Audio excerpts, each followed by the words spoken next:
ஐநா சபையில ஒரு விஷயம் சொல்லியிருக்காங்க, தண்ணீர் திவால் ஆகுதான். என்னடா தண்ணீர் திவால் ஆகுதுன்னு போய் பார்த்தா மண் வளத்தை புரண்டாங்க. இந்த ஆளுங்கட்சி மண் வளத்தை புரண்டதாலதான் ஆகுது. ஐநா சபை வரைக்கும் பேசுறாரு.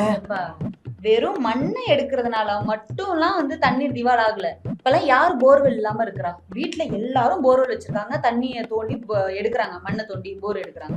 அது இல்லாம பாப்புலேஷன் ரொம்ப அதிகமாயிடுச்சு, தண்ணீர் தேவை அதிகமாச்சு. அப்படி இப்படின்னு எல்லாமே தான் காரணம் தவிர நம்ம இது மழையோட அளவு கம்மி. இப்பெல்லாம் எங்க மழை பெஞ்சிச்சு? போன வருஷம் மழை பெஞ்சிச்சா? மழையே அதிகமா இருக்குமா?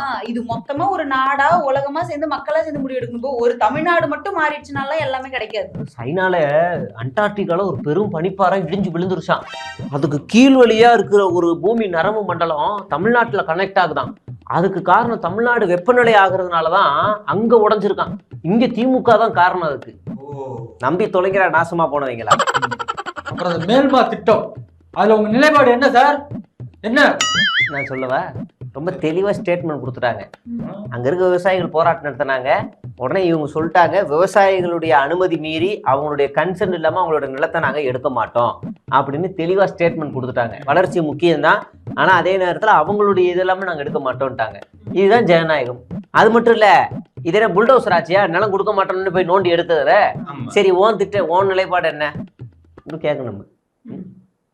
இந்த விஷயத்தெல்லாம் நம்மள கேட்டா நம்மள திருப்பி கேட்பாங்க, காவேரியில உன் ஸ்டாண்ட் என்ன, காவேரியில உன் நிலைப்பாடு என்ன, நம்மளே திருப்பி கேட்பாங்க. ஆமா கேட்போம்ல. ஏன் கேட்போம்?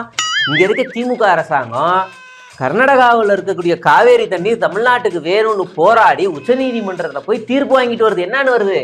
வாரியம் அமைக்கணும்னு உச்சநீதிமன்றத்துல போராடி தீர்ப்பு வாங்குது. ஆனா பாஜக அதை பார்த்துட்டு எனக்கு இதுல இருக்கிறது புரியல, ஆணையம் நினைக்கிறேன்னு சொல்லி ஆணையம் அமைக்குது.